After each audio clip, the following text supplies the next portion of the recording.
Love staying informed? Subscribe now and get unlimited access to local news, weather, and sports for just 99 cents a month for your first 3 months at inforum.news/join. Read every story, listen to every podcast, and download the apps that keep you informed and on the go 24 hours a day. So head to inforum.news/join right now to subscribe. What are you waiting for? Get 3 months of local news for just 99 cents a month at inforum.news/join.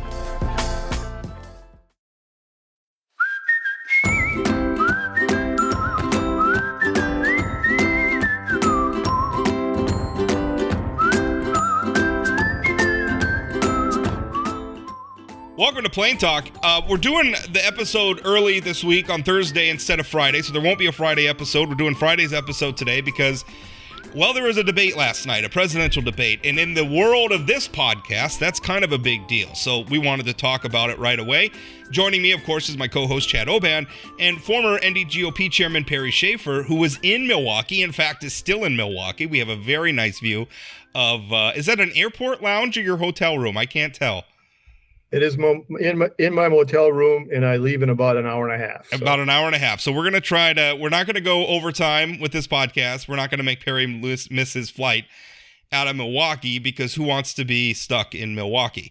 I kid. Milwaukee's a wonderful place. That was why terrible. The shot I don't know. I don't know why. Job. The Yankees are in last place. I'm in a really bad mood. I don't know. Probably not just the right for the time. record, Milwaukee's a beautiful place. In nice Milwaukee people. You're absolutely everything was right. fantastic. They rolled out the red carpet for us. I deserve better at this than you are, Rob. I deserve all the punches for being mean to Milwaukee. That was uncouth of me. All right, so what did we think? I mean, Perry, you were in the room last night. What did you think? What was it like?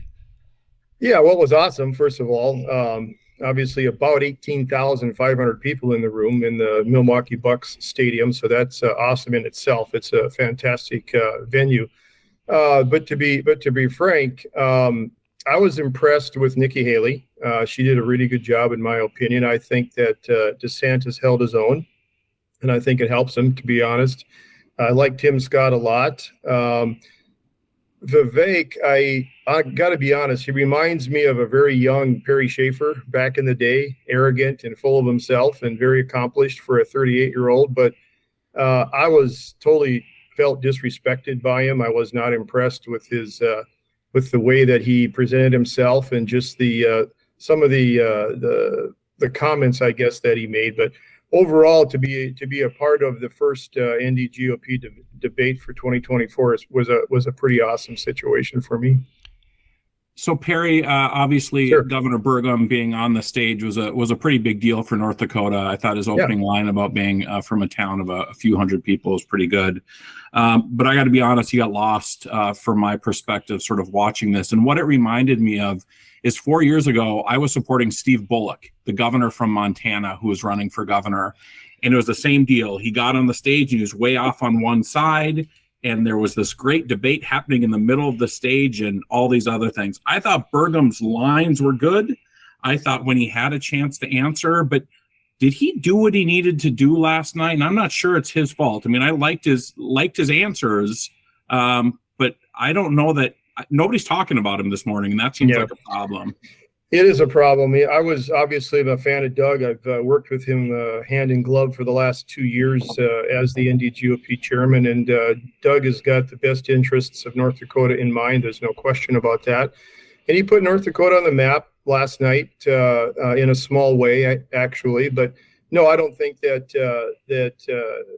he was aggressive enough, to be honest. I think he could have been more aggressive. Secondly, you're on the ends of the stage. Asia Hutchinson and himself were way off on the far sides, and it's hard to get involved in the middle of a debate when you've got very seasoned individuals in the middle of the stage taking over. And basically, that's what debates are, right? Is to be getting in the middle of it and mixing it up. And in that way, I think DeSantis and Nikki Haley and Vivek did a very good job of mixing things up and keeping things going, as did Pence. But yes, I think Hutchinson and Doug got lost in the whole process. I think it's hard because, I mean, simultaneously, you know, how do you when you've got somebody like Vivek Ramaswamy on the stage, who is, I mean, he comes from a mold of politician that is shameless, and so how do you shame them? How do you criticize them because they're just going to laugh it off and throw something back at you? I think it's very hard. I was writing my weekend column just before I came on, and I started with a Kurt Vonnegut quote from Mother Night, which was, "We should be careful about what we pretend to be because we are who we pretend to be." I'm paraphrasing the quote. That's not it exactly, but I'm really glad that Doug Burgum didn't pretend to be, you know, sort of a carnival barker like a Vivek Ramaswamy or some of these other candidates. I'm glad that he was just Doug Burgum. But I think that's also the problem is the voters they seem to want a sideshow. I think Vivek Ramaswamy's poll numbers are going to go up today, or in coming days, coming weeks. I think DeSantis is probably either going to bottom out or continue to decline. You know, Haley may see a bump, but I don't know. I mean, it really seems like Republican voters are, and maybe am I being unfair here? It seems like Republican voters want a sideshow and not a leader.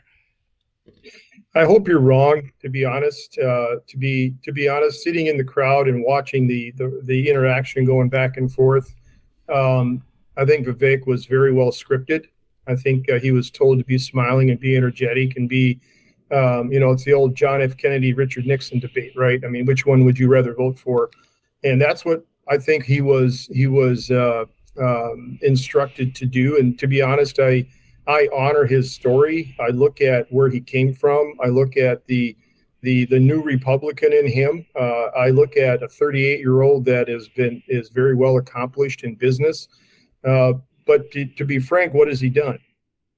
I mean, he's basically used taxpayer money, COVID money to build out a multi-billion-dollar company and sell it off. And I support that all the way. I'm a successful businessman. I understand what he's up to. However, what has he done? 38 years old. I mean, have you had to run a state? Have you had to run the intricacies of a company? Have you? I don't know. I don't see that in him. I see energy. I see excitement. I see a sideshow, basically, Rob, like you just said.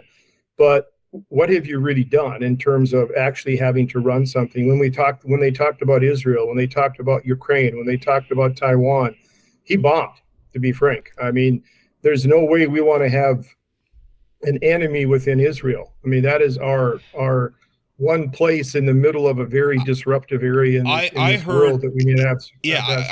I heard Ramaswamy say, I mean, somebody asked him about how do we protect Taiwan from Chinese aggression, and he says, "Oh, simple. We'll just put a gun in every Taiwanese household, and then China won't want to invade." Now, listen, I'm a Second Amendment supporter.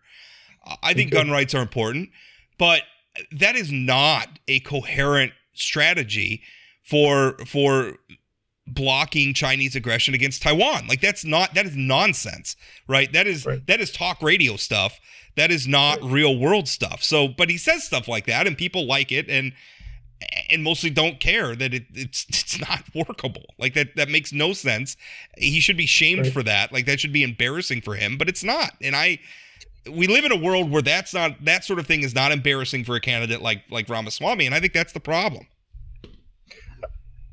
Go ahead, Chad. You were going to say. Well, I just want to go into this Vivek thing a little bit because I find it really interesting that on one hand, there's sort of this conversation that he's going to get a bump after this thing. And Perrie, I mean, you're an active Republican. From my perspective, you're a very successful chairman. If the goal was to win elections, you did your job very well. Thank you. But you said he was sort of offensive, like the way he talked about that. So how do Republicans do that? On one hand, we're saying this clown show or whatever, happened last night is going to make him raise in the polls.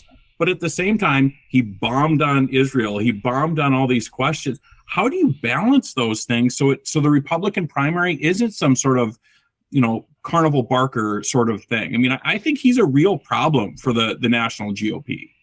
I do too. I mean, I actually like his energy. I like his, like I said just a few minutes ago, I like his building business, coming from nothing, all of the things that America offers, to be frank. And I think that's a big part of his selling point, to be honest. But you got to have some, you have to have some depth as well. I mean, you can't just talk the game. You've got to, Nikki Haley, in my opinion, did an excellent job of pushing back, did an excellent job of bringing it back around, saying, oh, wait a minute here. You know, you haven't done this, you haven't done this, you haven't done this. And he laughed it off. And to me, that's almost like comparing to our sitting vice president. You know, you don't laugh things off. This is real world stuff. You're in charge. I mean, even Vice President Pence made some comments that, frankly, I get a little tired of his droning, but he would be a great president. He just will get no traction, in my opinion. And just pushing back on him and talking about the realities of governing and being an adult in the room, that's an important conversation to have. And I hope we don't get to a point in the Republican Party where it's a show between Trump and Vivek, because I think they're one and the same in many, many ways. I'd like to see it get down to one solid candidate by the South Carolina caucus and kind of see where we're at. Someone else with Trump, Trump and one other individual. I don't know who that's going to be. But we'll see from that. I think 10 years from now, Vivek could be a really good president, to be very honest with you. But I think he's got to be in the real world for a while and away from bundlers and handlers and what have you, and just go from there. But I think we should talk about some of the positive things that happened as well. I think, like I said, Nikki Haley did a really good job, in my opinion, standing on stage with a bunch of accomplished men. She held her own. I could see her personally as a Republican leader. I could see her as a very, very good president, no question. Tim Scott didn't get much time, but the time he got, I think he did an extremely good job. I think there's a lot of quality and value in him. I don't know where this is going to go. I think DeSantis came out, in my opinion, on top. He didn't hurt himself. I don't necessarily agree, Rob, that he's going to sink in the polls. I don't think there was like a shining moment for him, but he was very steady. He was very straightforward. I mean, being in the room with him, I heard the comments and what was going on behind me and what have you. And there was a lot of positive energy whenever he opened his mouth. So I think he did a very good job. The super uncomfortable moment for me was when they were trying to get DeSantis to answer the question about whether or not Mike Pence did the right thing. And it was like he was just I don't know why he couldn't. I think the answer is yes. I think he does believe Mike Pence did the right thing. I don't understand. Well, I guess I do understand why he doesn't want to say it. But the fact that he had to be like badgered into answering it wasn't a good look. But you're right. Let's talk about something positive. Let's talk about something positive about our guy, Doug Burgum. I thought his answer on abortion was great. I thought Nikki Haley's was too. Like, I thought that was a very nice, nuanced answer. I mean, to me, the abortion question is really at this point more how do we live together with this, as opposed to, because listen, I understand we're never going to make the state of California do what North Dakota is going to do on abortion. And I don't want to try. And that's why I really appreciated Doug Burgum's answer about it for two reasons. First of all, it's the Federalist answer. I think it's the right answer for the country. Let California be California. Let New York be New York. Let North Dakota be North Dakota. Those debates can happen in the states. But the other thing is the undertone of that was, hey, other candidates, you people who talk about limiting government and everything, do you really mean it? Right? Do we really mean what we say about federalism and overreaching federal government? Because a national abortion ban is a federal overreach. I thought that was great from Doug Burgum. I really liked hearing that. Yeah, I did too. I thought that was the right answer. I think the Roe versus Wade ruling is right. You send it back to the states. States make their own decisions moving forward. I don't support abortion at any level, period. That's where Perrie Schafer's from. But I'm not the only one that gets to influence those decisions.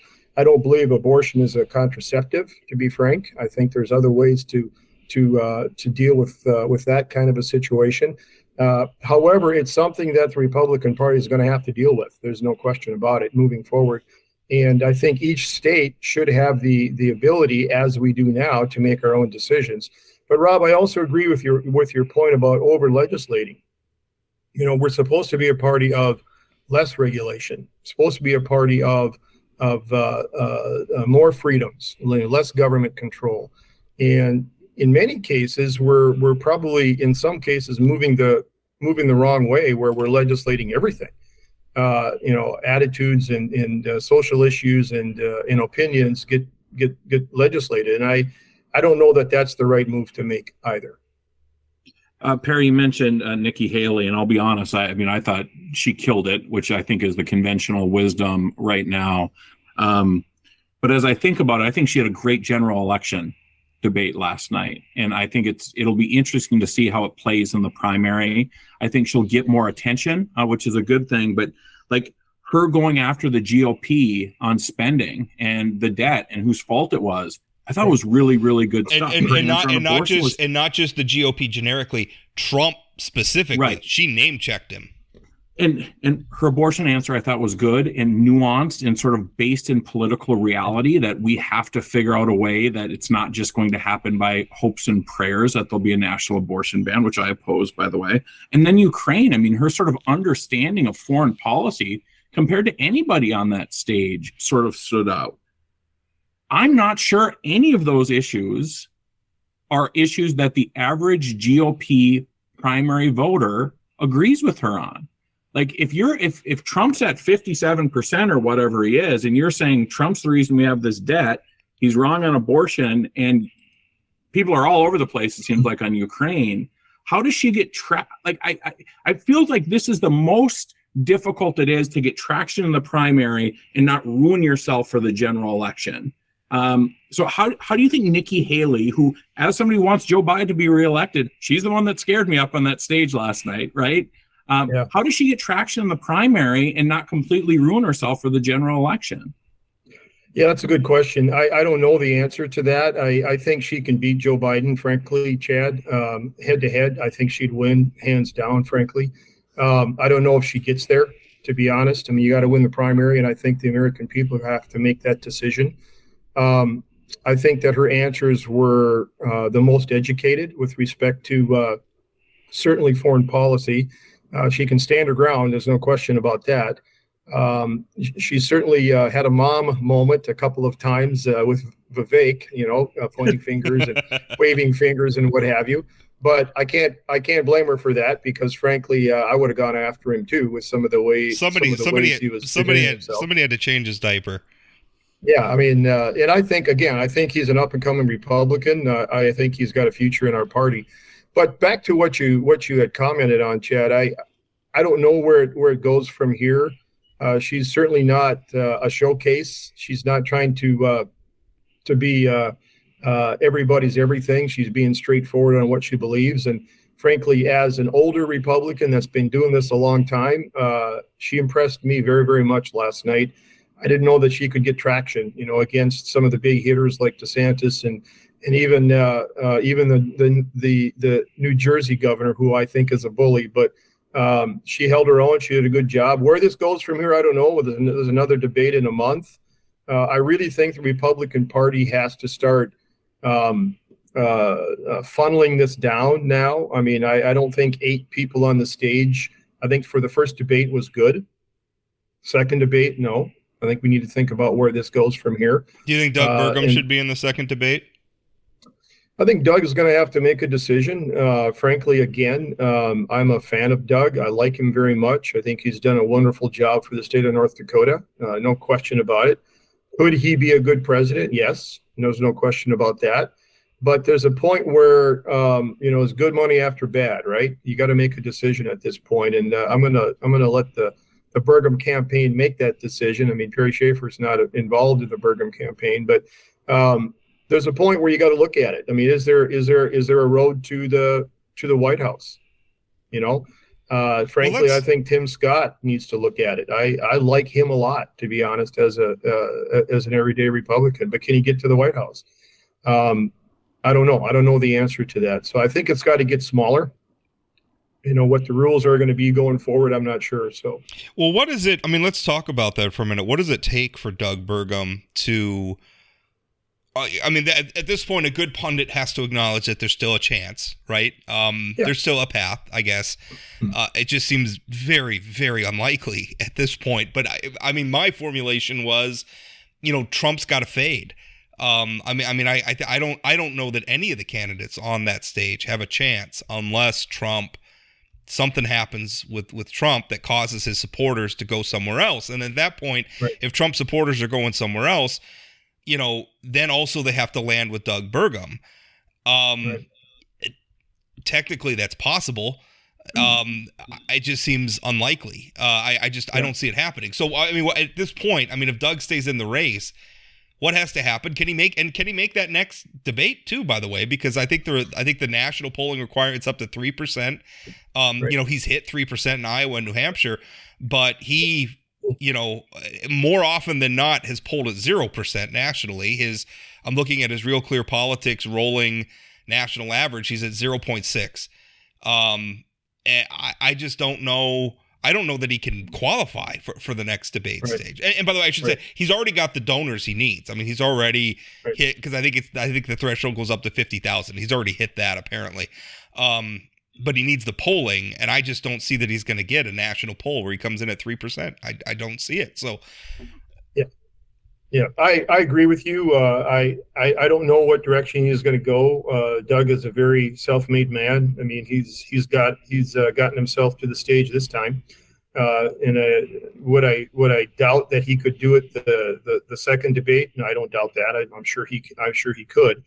I just don't know. I guess from a Republican older guy that's been doing this for a while, is it worth doing is really the question. Are we trying to put North Dakota on the map, or where are we headed here, I guess really is the question. And he needs to make that decision. I mean, he's got now an Achilles problem as well. I mean, that's a painful injury. Can you spend the time doing what you need to be doing? I don't know. Playing in the big leagues is a big commitment. So I don't know. I'm gonna defer back to the campaign and let them make that decision on their own. But if you look at the values that Doug brings to the table, if you look at where he comes from, if you look at self-starter, building a business, being in the grind every single day, having been a governor now for 2 terms, he certainly knows the game. He certainly knows how to get things done. He certainly knows how to put a state on the map. I mean, he's done a really good job with respect to all the major things in our state, the energy, agriculture, all of those things that matter in our state. Could he do that at the national level? I have no doubt he could do that at the national level. The point really is, will he get there? I mean, what's it going to take to get there? And if this thing skinnies down to 2-3 candidates, will Doug be one of the 2 or 3? I mean, I don't see it right at the moment. I think there's way too much energy with DeSantis, with Vivek, with Nikki Haley, with Tim Scott. I think that's the 4, other than Trump, to be frank, and it's what I saw last night, to be honest. So, yeah. And Perry, I think eventually it just becomes a math game, right? Yeah. If Donald Trump's floor is 40% in Iowa, and you're dividing that other 60% who's not voting for Trump amongst 8 people, it just doesn't work. I mean, it just if you really want to get to that point. And I think Burgum also, if he stays in too long, and he's obviously got the money to stay in as long as he wants. And I think, he's there. Tim Scott evidently has some large super PAC donors that could keep him going in this race for a long time as well. I mean, I think eventually Governor Burgum needs to be thinking about, is 2028 on his radar? Is something else on his radar? If you stay around too long, you hurt your cause for the long run. And so I think they're thinking about that moving forward. So, there's lots of Trump supporters in the background of interviews that I was watching on MSNBC and CNN saying that this is a battle for vice president.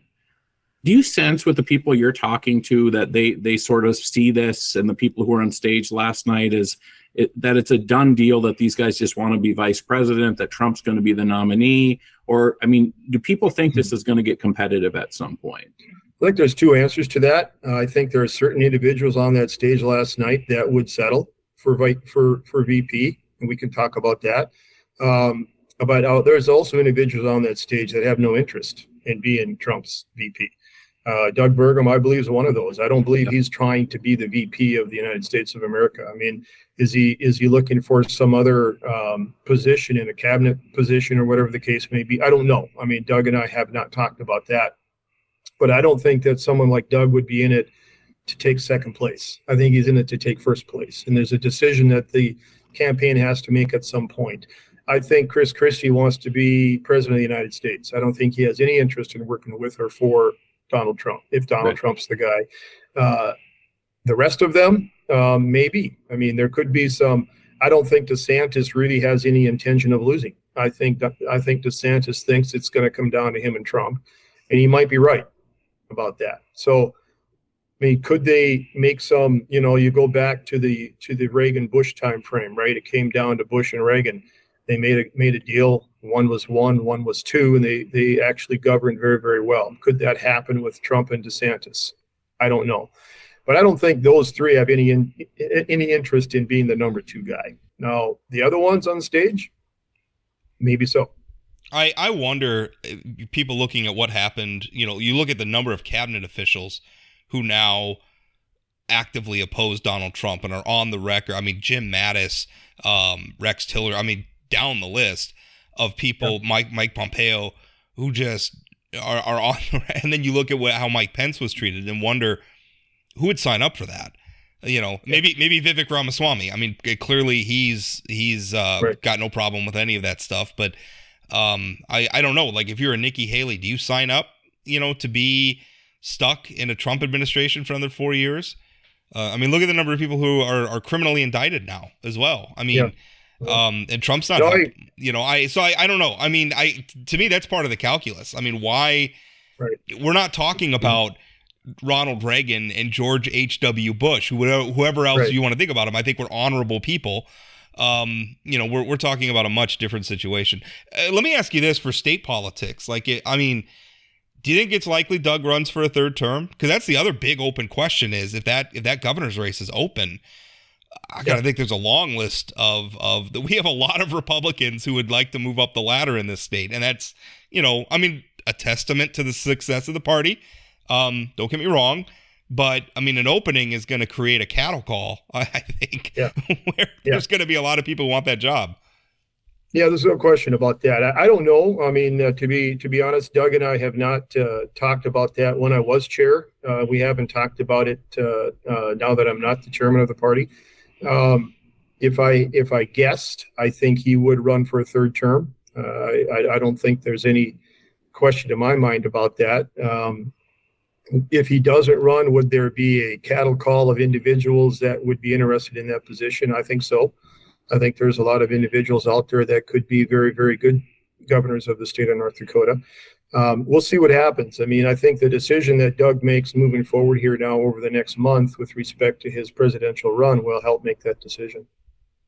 So, thinking about us really diving into this debate last night, but then thinking also about, is the world paying attention to this? There's the plane crash in Russia yesterday. The former president's going to have a mugshot out later today. I guess my question for you, Perrie, is does any of this matter? Does anything that happened last night change the trajectory of this race at all? Or is it just sort of where it's at? Because there's very few of us who are locked in watching that debate and the analysis and all that kind of stuff. What do you think about that? I don't think it changes. I mean, to be honest, like we talked about, the ones that rose were the 4 that I had mentioned earlier, in my opinion. I think it's Trump's race to lose. I think the more national attention he gets, the better he looks. I think there's a lot of people out there that see the injustice here with respect to how Trump's being treated. I think when he was president, he had some of the best policies from a Republican standpoint since Ronald Reagan. I don't necessarily like the guy, to be honest with you, but I think from a policy standpoint, probably one of our best presidents we've had since Ronald Reagan. Now, moving forward, he knows how to play the media. He knows how to stay in the middle of the conversation. All of these indictments don't hurt him with respect to his base.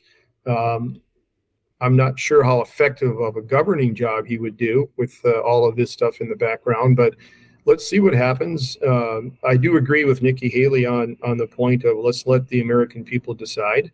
I think that the American people are intelligent. They know what they're looking for.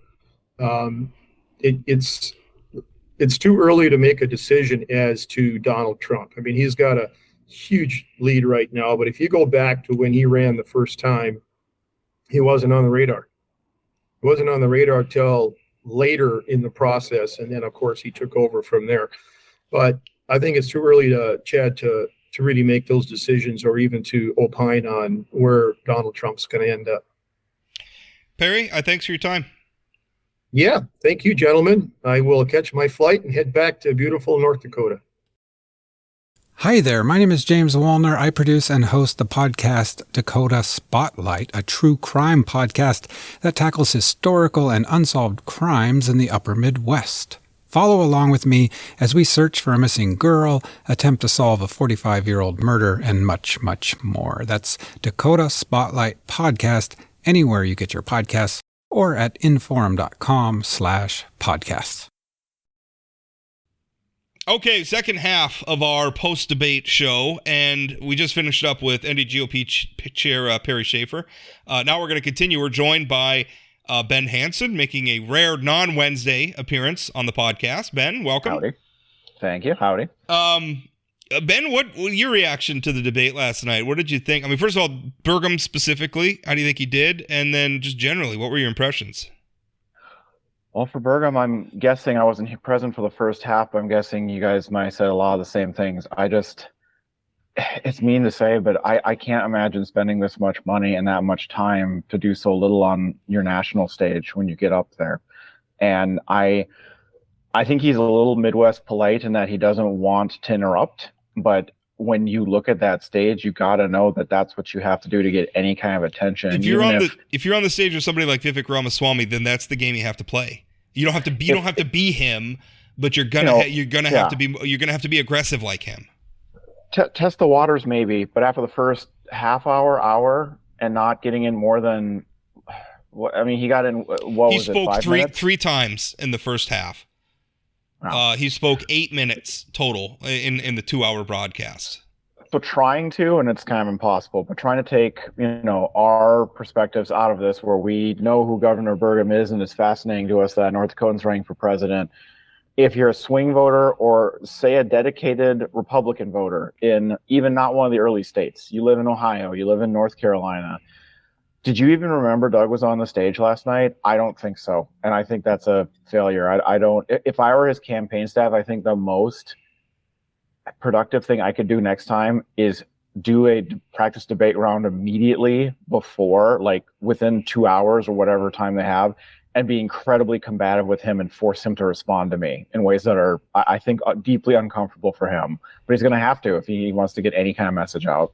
I mean, it's been sort of the flaw in the strategy from the beginning that, get on the debate stage and that's going to be a game changer, but that's not what Governor Burgum's personality is, right? I mean, and especially and I mentioned this, Ben, earlier, it reminded me I supported Steve Bullock 4 years ago, and he got on the first debate stage and he's way off on the side and he was nice. And when he was able to talk, he said really, really smart, good things. But nobody was saying anything about him afterwards. And that's the biggest problem Burgum has. I've been watching Talking Heads all morning, and post-debate, nobody's talking about Doug Burgum. I mean, there's nothing here. Or if they bring it up, it's he was very nice. He was inoffensive. I was watching one. He was the one candidate on stage who never got booed. Everybody else got booed. Doug didn't get booed, which, good Lord, I don't know that that's a good thing.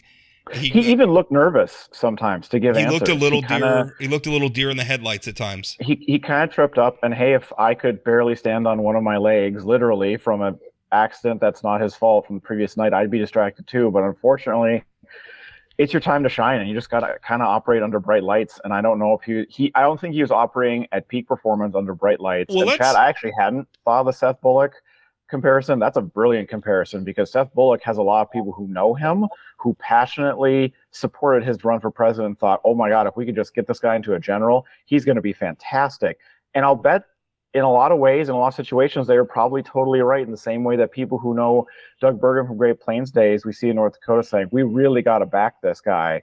And it's not being put into a medium that's translating to a national audience at all. Let's focus on, because Brent, you brought up a good point about debate preparation. And he did, I don't think Doug did bad. I don't think he was aggressive as maybe he should have been, and he did stumble. A couple times he did look a little deer in the headlights, or a little like his small town thing. Like the topic was crime, and I felt like he just wanted to work the small town thing in, and was kind of adapting it to the crime question on the fly. I thought that they all did a version of that chronically. They had every candidate has pre-debate prep lines, but so many of them were doing equivalents of, what's your stance on taxes? I'm gonna shoot any drug cartel coming over the Mexican border. They didn't care what they were being asked. They just had something they wanted to get in, and more than usual, I would say. But I thought the one place where Burgum was really sort of stumped, that his clothes. That was like a prepared sort of thing, and he still couldn't get through that. And I think I said this last week, when I find Doug Burgum like compelling, it's when he's just being himself and he's being like funny and whatever. I think he was over-scripted. He seemed nervous. He talked too fast. His answers were good. Yeah. But at one point I was like, Doug, breathe. It sounds like you're running out of breath. But let me, because this was the question I was going to ask, and Ben, you kind of brought it up like a debate prep. Do you think the injury impacted his performance? Because that could not have been easy. And I interviewed actually a doctor. He said that tearing your Achilles is not as painful as you would think. He says, typically you might like right away see, somebody would get like a Percocet or something like that, but later on it's mostly anti-inflammatories. But it had to be uncomfortable, and he had to spend time. Like apparently he saw the doctor that treats the Milwaukee Bucks, was the doctor that saw him. But he had to spend time with this injury and not preparing for the debate. Do you guys think that impacted his performance? I'll jump in here, Ben. You pause, you lose, buddy. I don't think so. Frankly, his performance last night would have been, it's pretty on par with where like a debate for governor in North Dakota. It's just a way, way, way bigger stage. And so I think he performed the same way that I've seen him perform. That wasn't the Prairie Public set last night. That's exactly right. So it couldn't have helped, but it wasn't even the Plain Talk set.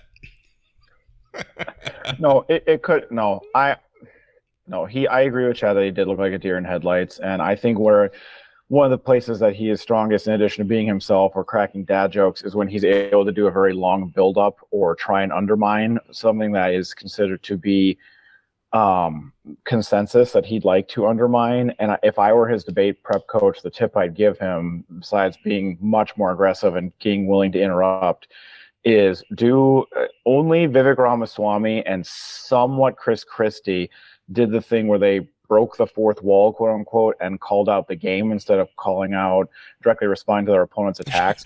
I think Doug would have a route to say, that's, typical pre-scripted politician thing. But, in the business sector, we, and and cast himself more as the private sector guy, because Vivek Ramaswamy stole the entire, I'm the outsider, I'm the not politician, I'm not the typical guy. If you want to shake things up, you got to vote for me. My favorite break the fourth wall thing was when Ron DeSantis tried to pillory the moderators for asking them to raise their hands, and he was like, we're not children. I don't understand why we have to raise our hands. My genuine favorite one, because all right, let's get into the debate a little bit. I don't live in the Fox News, neither headspace nor literally, but what the hell was that? Let's start. These men are going to run the entire country. Here's this guy on YouTube singing this song in his ukulele. What do you guys think about that? First of all, that was a guitar, and I actually kind of like that song.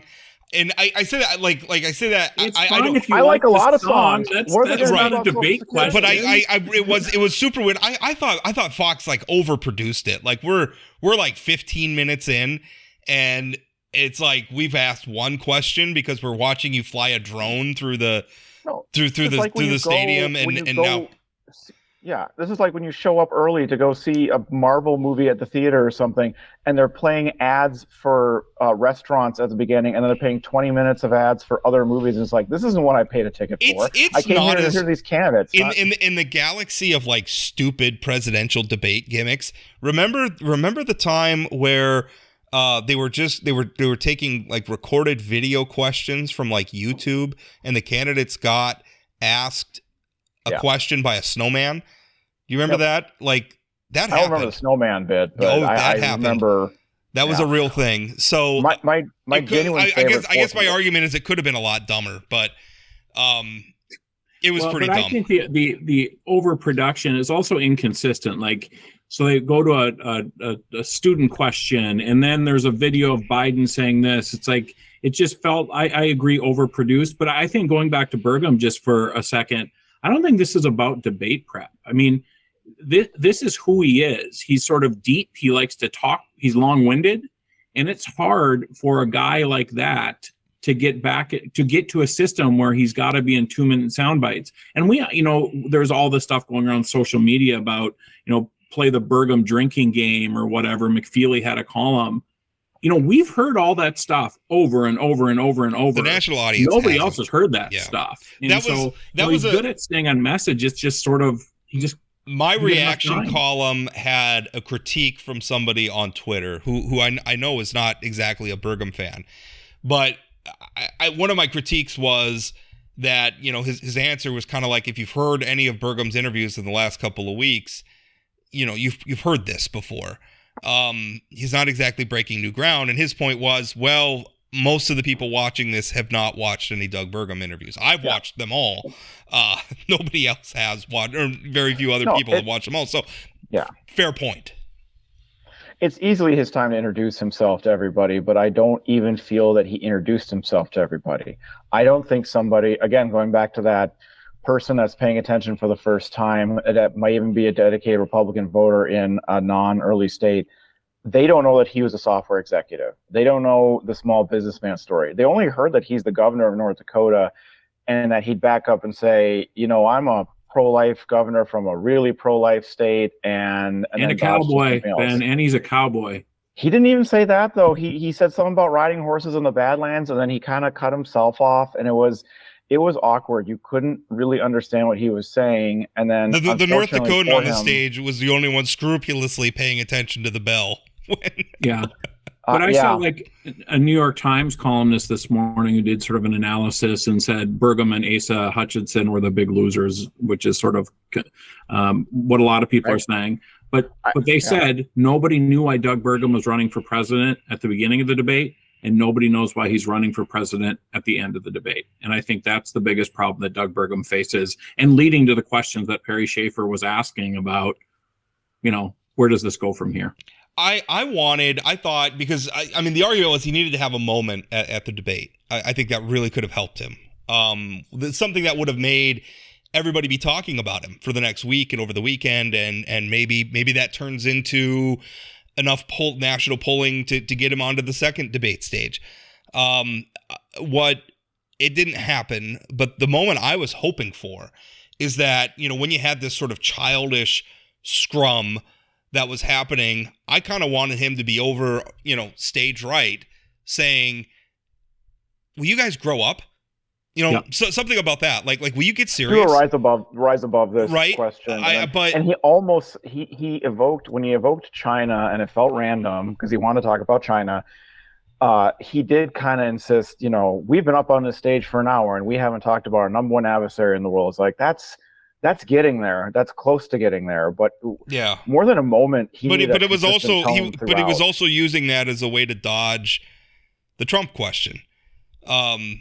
Which he's dodged all along. And I get it. I feel like if Doug Burgum was freed for a moment and could just tell us all what was really on his mind, he'd like to scream at us, all of us saying, please criticize Donald Trump. He would scream at us, how do you do that effectively for somebody who gets indicted 91 times and his poll numbers go up?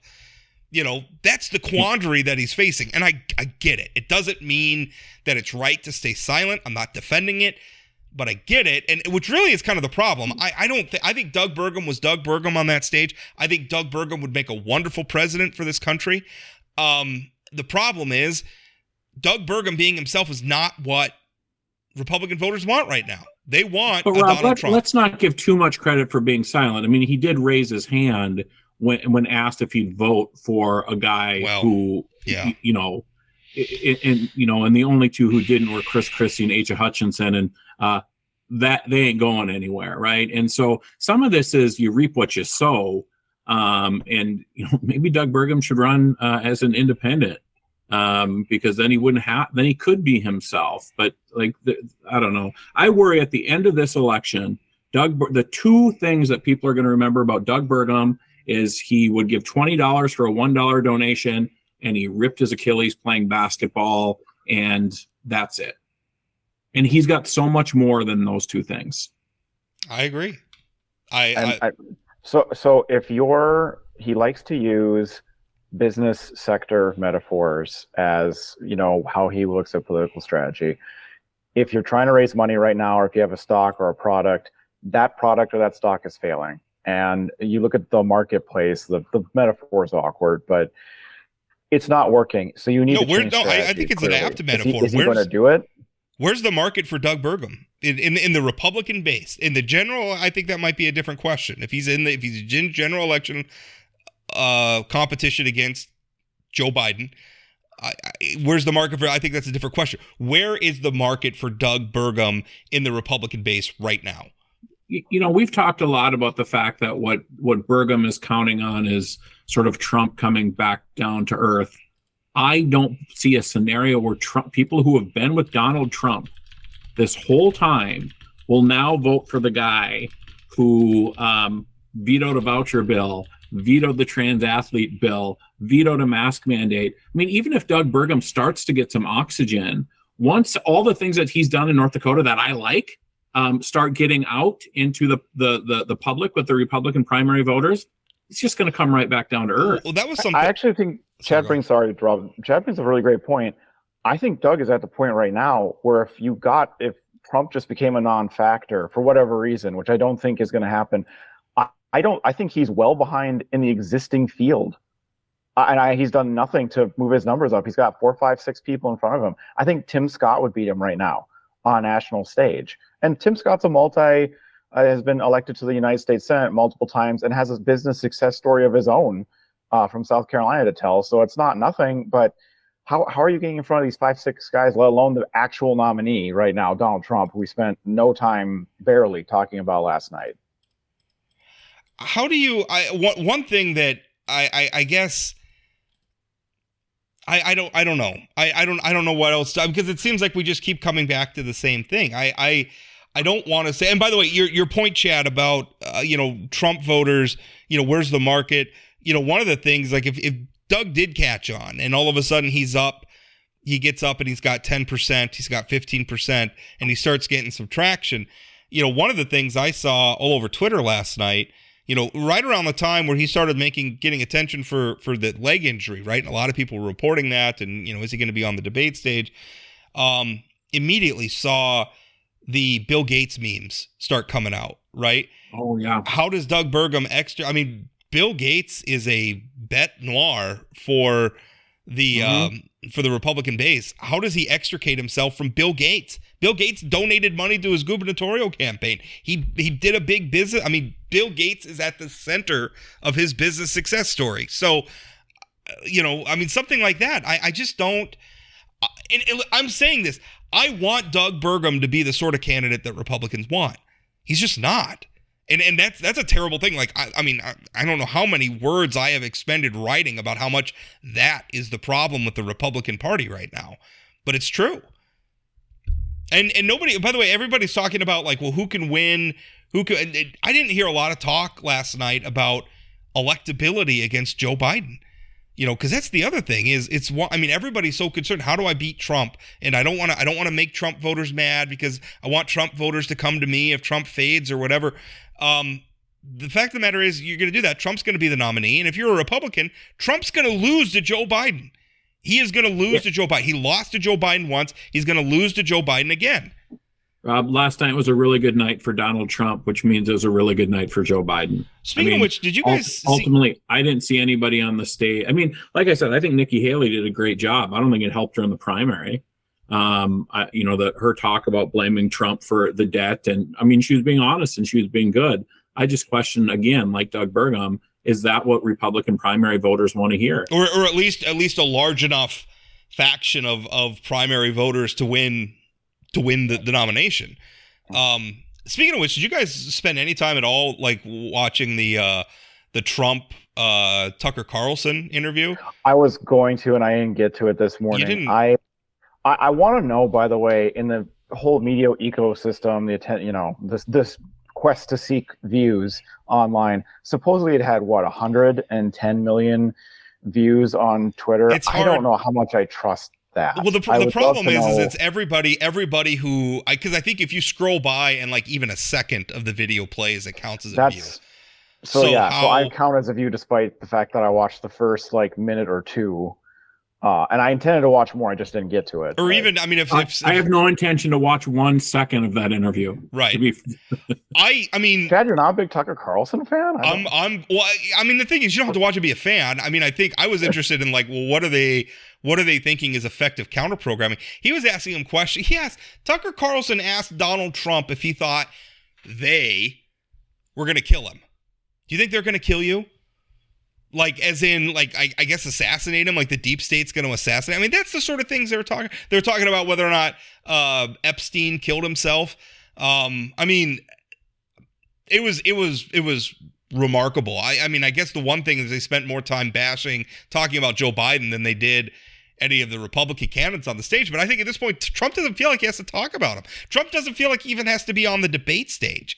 No, why would you give him oxygen? I mean, my main takeaway from last night was I don't understand. I don't know what route, if you're a Republican consultant or candidate that isn't Donald Trump, what option you have to shake things up enough with the field that's there in the next 6 months to not make Iowa, New Hampshire, and South Carolina all walkaways for Donald Trump. And at that point, there is no narrative. Everybody drops and he's just the nominee. And we have a full year of 2020. Again. Yeah, and I think nothing happened on the stage last night that will motivate Trump or to make Trump think that he needs to appear at the next debate. I mean, this absolutely not. There wasn't a lot of presidential there wasn't a lot of future presidents on that stage last night, from my perspective. I mean, there were a lot of people. There were a lot of people who I think. I mean, there were a few people who I think Doug Burgum could do a good job as president. Tim Scott could do a good job as president. Nikki Haley could do a good job as president. And when I'm saying this, I understand that we may not like all their policies, or you guys, especially as Democrats, wouldn't like all their policies. What I'm saying is being a president within the normal historical guardrails of being the president of the United States. Right. Do I want Tim Scott to be the president who's going to break the back of the teachers union? No, I would not support Tim Scott, but he is a normal person. By the way, is that a standard GOP line? Because I got to ask, Republicans, why so violent? Why? What? That's a really weird, pointed way of putting that. I mean, listen. I remember when Barack Obama was talking about bringing a knife to the fight and stuff. I mean, they all do that stuff. Whatever. I also on the teachers union piece when Chris Christie was talking about breaking the union in New Jersey. The New Jersey Education Association's the strongest union in this whole country, so I'm not sure that he's done what he thinks he did. I'm looking forward to the debate where the Democratic nominees in an open field say they're going to break the backs of Wall Street and all the CEOs in the country, and I'm sure the response will be very positive from Fox News and the Wall Street Journal. Sure. Well, I mean, the thing is everybody. I mean, but MSNBC would love hearing that. So, I mean, I don't know. I mean, the tribalism sucks. We could talk a whole show about that. Speaking of tribalism, last night was the most I've ever watched Fox News, and I watched like the lead in, then I watched the debate, and I watched some of the post game. Just painful. It makes me laugh. And the thing is, I don't watch any cable news. I think it all sucks. I will like if there's some major national event happening, I will tune in because I think cable news is still kind of the best. But for I hate it. I hate I hate the business model. The whole thing, Fox, and I hate all of it. But I had to laugh at the end of it. It was like, well, we're going to go for after debate analysis from Sean Hannity, right? It's like, yeah, right. Sean Hannity's going to give us objective analysis of what happened. Give me a break. Sean Hannity is crying big crocodile tears that he put up with Trump's BS for 4 years straight, and then Tucker Carlson landed the big interview on the night, and he was stuck with the B squad. Yeah, well, I mean, Fox News is out of favor now. They're in a weird spot too. Damn rhinos over there at Fox News. The rhinos. I can't stand it. Listen, Rob Port's standing over here like I feel for you, Fox News. I get it because I never changed. I'm still a conservative, but I'm cast out of the party. I have. The official position of the North Dakota Republican Party these days is I'm a big old liberal. So I don't know. Weird times. Speaking of you being a big old liberal, since I don't get paid by the forum, I'm going to just go on record as saying having Gary Emeneth as a columnist in the Fargo Forum with the sole purpose of countering Rob Port because Rob Port is such a rhino is one of the most ridiculous things that I've ever heard. So the conservatives in the state have decided to follow the one Republican who has managed to lose a Senate race, lose a race for the chairman of the GOP at the last convention. He supported Ryan Eckroth's campaign over Sean Cleary, lost that one too, and has a history of not paying his bills. And all the forum would have to do is look at an article from the Grand Forks Herald in 2018 to know that Gary Emeneth doesn't pay his bills, including to the Grand Forks Herald. So I'm not a big fan of defending Rob Port, but at least choose your messenger better than that Fargo forum. I mean, Gary Emeneth, how you can be a Republican in this state in the last 20 years and lose everything is a pretty impressive feat. So congratulations to the forum and Gary Emeneth on your new column. So anyway, Ben, do you think that everyone could see our faces on the podcast? So Chad, stop helping me. Ben, do you think Doug Burgum stays in this race? I mean, how much longer is he going to go? Here's the problem that I would view from a candidate's perspective. The only thing I think that would get Burgum out of this race is if he decides it's well worth his time to have a third term and staying in much longer as governor of North Dakota, and staying in much longer would take him out, because even I have to admit, I thought, a lot of the folks last night, Hutchinson certainly, but Tim Scott, a lot of these guys were giving lackluster performances. But by the time you set up and dedicate so much of your life and so much money, literally millions of dollars to this, and you don't know for sure what's going to happen with Donald Trump, you don't know for sure what's going to happen with everybody, why would you quit before New Hampshire, which I believe is in February? Or is it that also in January? No, it's in February. Why would you quit before New Hampshire? You got to stick it out and see what happens. You got to find out, is this thing, you don't have a shot in hell, but you have so many political consultants whispering into your ear, John McCain was dead at this time in 2008. No one thought Barack Obama was going to make it at this time. Yeah. Nobody thought. The problem is political consultants have a financial incentive to keep the campaign going as long as possible. Yeah. But usually when candidates are in Burgum's position, the money dries up and they don't have to work. Like the decision gets made for them. That's not the case with Burgum. I mean, Burgum just has to decide if he wants to keep spending his own money or not. It's a pretty expensive sort of proposition to continue spending at this level through the end of February. The thing is it does make sense because everybody else told you couldn't make it and you stuck it out and won. That's the psychology that you're trying to fight. There is logic in getting through New Hampshire because in February it's a good point where if he didn't get it in Iowa and he didn't get it in New Hampshire, and New Hampshire's probably, in terms of the voting base, is probably more Burgum-esque than Iowa is. Burgum more likely to have an affinity for a candidate like Burgum. But if he gets there, that's a good place to stop because February is still plenty of time to come back and have a gubernatorial campaign here in North Dakota. That's true. That's true. So I think he sticks it out through New Hampshire. That's my guess as well. Okay, well, I think we're going to wrap it up there. Appreciate it. We'll be back next week on Wednesday. We'll have other fun stuff. You'll find out when you download the episode, because I don't plan that far ahead. I like to kind of be on the bleeding edge of this stuff usually. Okay, well, that's it. Thanks for listening, and we'll talk again.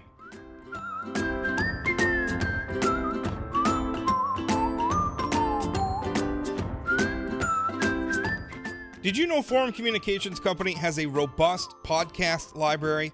At inforum.com/podcasts, we have everything from politics, sports, true crime, outdoor adventure, and more. Visit inforum.com/podcasts and explore them all today.